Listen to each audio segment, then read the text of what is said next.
Ladies and gentlemen, the moment you've all been waiting for, the League of Trees Week 2 Recap, with your host, Tom Opitz. Welcome one, welcome all, to the League of Trees Week 2 Recap. As we get ready to kick off Week 3 in a few hours, I'm going to give you all the news and scores from the past week, the highlights, the top performers, the player of the week, the game of the week. And we got to get right into it because we don't have much time today. Start off with the news. A big trade went down in the League of Trees this week, and can you guess who the trading partners were? That's right, Brandon and Sean. You know, the two guys who only trade with each other. I don't know about you guys, but it's starting to get a little stinky in here. Smelling like some fish. Some open legs. CMC went from Brandon's team to Sean's. That's right, Christian McCaffrey. Brandon traded Christian McCaffrey, the $90 man, for Justin Jefferson, Miles Sanders, and Ezekiel Elliott handcuff, Tony Pollard. Now, we're all going to have our own thoughts on this. I'm just saying, there's some things flying around under the radar, some weird text screenshots being put into chat. There might be something going on. We won't know for sure. We might not ever know. But there might. The player of the week! The King! That's right, King Henry, Derrick Henry. League high 47 points. A second half for a lifetime. We haven't seen beast mode running like this since it was Marshawn Lynch going down the sideline against the Saints, throwing guys left and right. Only problem was, beast mode was over on the Titans this time on the visiting team. He was throwing guys left and right. He was breaking off runs. The Titans actually ran the ball to come back in the second half. You don't see that too often in today's NFL, folks. But they did it. 237 all-purpose yards, 3 touchdowns. The King struck with all his might. And the Titans, well, the Titans were victorious. The game of the week was a good one this week. That's right, the highest scoring matchup won the game of the week. 166 to 141. Let's make a Dial 10 defeated Baba Yaga. And let me tell you something. Dial asserted his dominance this week. He went up against another heavy hitter in the league. And boy, do I hope you took the over. Woo! This was a shootout. Highest combined points. Dial's statement win.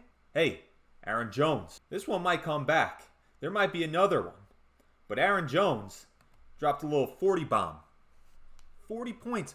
4 total touchdowns on Monday Night Football against the stinky Detroit Lions. Now, I'm never going to be the one to have the answer to this next question. Will Father Time ever catch up with Tom Brady?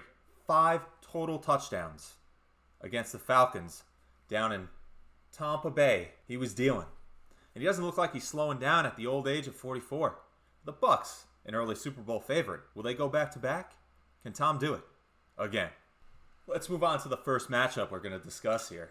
Now, this wasn't game of the week, but it did feature the player of the week, King Henry, as Golden T. Higgy defeated Sicko Mode, 154 to 130. Now, it was looking pretty dark for Golden T. Higgy early on. Pretty dark.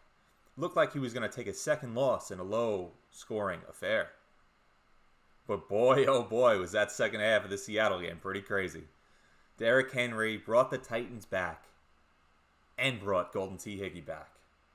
Just threw all of Golden T. Higgy's, the whole roster, put him on his back, and he into the end zone. 3 different times. We can't slouch here. We can't forget about Sicko Mode. 130 points. Well, I'll tell you folks, that's nothing to sneeze at. And his all-star performer this week was the one and only Lamar Jackson, who you could say also put the team on his back. While he might not have been stomping around, he was hitting holes and making people miss, doing what he does. A little 30 ball from Jackson, 107 yards on the ground, 2 touchdowns in a Sunday night shootout with Patrick Mahomes. While Mahomes was slinging it, Lamar was using his legs. He did hit a few deep passes to Hollywood Brown. That might be a connection that we see get a little bit of a jump here this season. On to matchup 2. MetLife Sackville All-Stars defeated the IP man, whatever the hell Sean's name is. 137 to 114. Baby Yoda. Kyler Murray. Woo! Is he the MVP through the first 2 weeks? I don't know. You tell me in the comments. 33 points, 400 yards through the air, 3 touchdowns, some more yards on the ground. He's throwing fades. He's throwing rainbows off the back foot, 50 yards down the field and dropping them on a dime. It's pretty incredible right now. Remember last year he also got off to a hot start, but he couldn't keep pace. Will the Cardinals offense keep pace out there in the desert? Only time will tell. Thank you to the generous folks at Got Milk who put Mike Evans' face on the back of a milk carton after a week 1 no-show. This week he scored 2 touchdowns, dropped 24 points for the MetLife Sacco All-Stars. And while no one really wants to talk about a bottom feeder, we got to talk about IP Man. He did have a standout performer this week. The Jazz just couldn't seem to figure out that Teddy B likes to throw the ball to Courtland Sutton, as Sutton went on for 160 yards.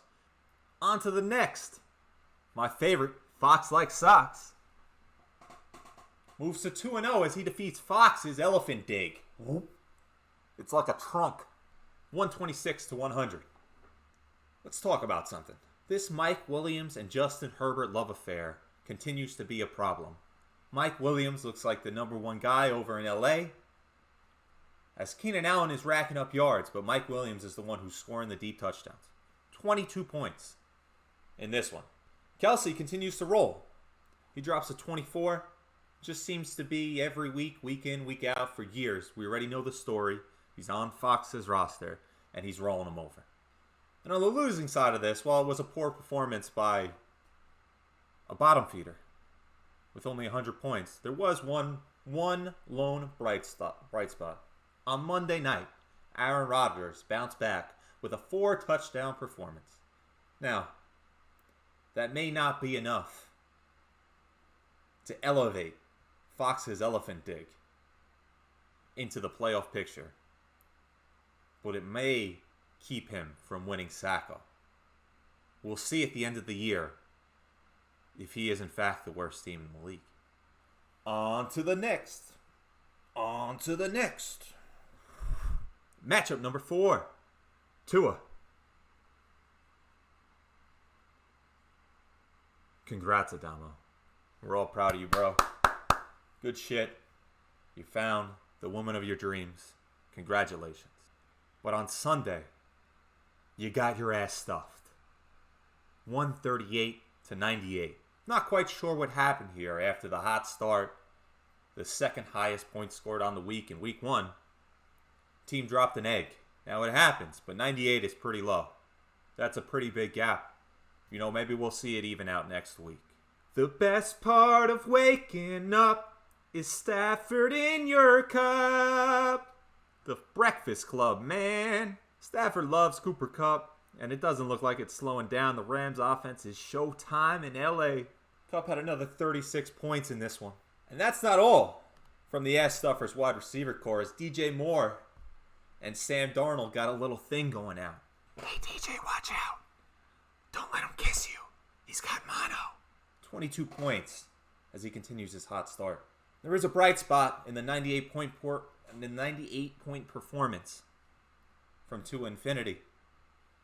The defenders found themselves once again chasing Jamar into the end zone. He had 16 points, but he scored in the second consecutive week and looks to be Joe Burrow's favorite deep target in that offense. We'll see if that continues as the year goes on. Now, as always, last but not least, matchup number 5. The Chupacabra Hunters took down me. Free lunch. Good game, Daniel. You won this one. 128 to 113. It was a boring matchup, I thought. I was also working. But it was a boring matchup between the two teams, and it felt a lot closer than the score was. At one point, I almost thought I had a shot. But the Chupacabra Hunters had just enough, as the steal of the draft, TJ Hawkinson, went out a 20-point performance to open the gap on Monday Night Football. And free lunch. Well, free lunch, not the best week, but not the worst week. Lockett continued to show that he is one of the more underrated receivers in fantasy football. He dropped in the draft, and he dropped 31. Another big performance from the Seattle wide receiver, Tyler Lockett. And now, the moment you've all been waiting for. The Week 2 Power Rankings! Coming in at number 1. a titan of the League of Trees. Let's make a DL, Volume 10. At number 2, the Ass Stuffers. Number 3, a top finisher, year in and year out, the Chupacabra Hunters. At number 4, Baba Yaga. At number 5, come get some free lunch. At number 6, when you're a playoff team, we got to take the Sacco out, the MetLife All-Stars. Number 7, Fox like socks. Number 8, one good week, one bad week. What is this team? They're to infinity and beyond. At number 9, the T, the Golden T, Higgies, rising up from the ashes of the 12th seed and showing they might have some juice despite most of their points coming from one player. At number 10, Sicko Mode. Number 11, Ip Man Wing Chun Academy. Frauds. At number 12, the one, the only Trunk, Fox's Elephant Dig. That'll be all for this week's League of Trees recap. I hope you all enjoyed it. If you did, let me know. Don't forget, if you haven't sub so you get a notification when these go live. We'll be throwing them in the chat. Like the video if you enjoyed the video. And don't forget, comment below. Let me know if I messed anything up. Let me know how you feel about these power rankings. I'll see y'all next week. Peace out, baby.